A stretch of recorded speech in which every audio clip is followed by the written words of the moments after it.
Hi, வணக்கம் viewers. இன்னைக்கு நம்ம குக்கிங் சேனலில் ஒரு அருமையான முருங்கைக்காய் கிரேவி செய்ய போகிறோம். முருங்கைக்காய் சாப்பிடாதவங்க கூட இந்த மாதிரி ருசியாக செஞ்சு கொடுத்தோம்னா கண்டிப்பாக சாப்பிட ஆரம்பிச்சிருவாங்க. ஃபர்ஸ்ட் நம்ம முருங்கைக்காயெலாம் நல்லா அழகாக கட் பண்ணி எடுத்துக்கலாம். உங்களில் யாருக்கெல்லாம் முருங்கைக்காய் பிடிக்குமோ லைக் பண்ண மறந்துடாதீங்க. இப்படி நம்ம வெட்டி எடுத்தோம்னா அது ஈஸியாக நல்லா வெந்துடும். ஓகே வியூவர்ஸ், நம்ம முருங்கைக்காயெல்லாம் அழகாக கட் பண்ணி எடுத்துட்டோம். முருங்கைக்காய் கிரேவி செய்ய தேவையான பொருட்கள் எல்லாம் ரெடியாக இருக்குது. வாங்க இப்போ நம்ம சமைக்க ஆரம்பிக்கலாம்.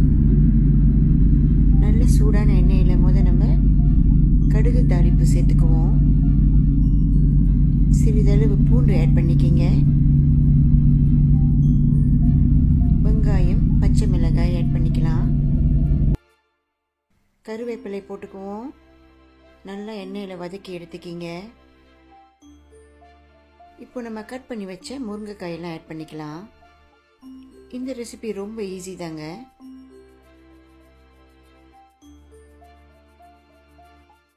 மஞ்சள் தூள் சேர்த்துக்குவோம். வரமிளகாய் தூள், சிறிதளவு மீன் மசாலாய் தூள் ஆட் பண்ணிக்கிறேன். நல்லா கலந்து எடுத்துக்கிங்க.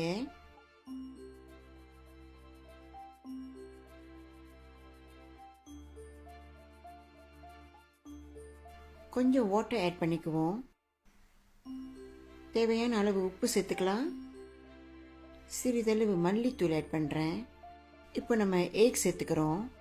நீங்கள் வெஜிடேரியனாக இருந்தால் எக் அவாய்ட் பண்ணிடுங்க. நம்மளோட முருங்கைக்காய் கிரேவி ரெடி ஆகிக்கிட்டே இருக்குங்க. இந்த சுவையான ரெசிபியை கண்டிப்பாக ட்ரை பண்ணுங்கள். ஒயிட் ரைஸோடு சேர்த்து சாப்பிட்டா சூப்பராக இருக்குங்க. முருங்கைக்காய் கிரேவி ரெடி ஆகிருச்சு. அழகாக ஒரு பாத்திரத்தில் எடுத்து வச்சுக்குவோம். கண்டிப்பாக என்னோட ஈஸியான இந்த ரெசிபியை ட்ரை பண்ணுங்கள், லைக் பண்ணுங்கள், ஷேர் பண்ணுங்கள். பாய்.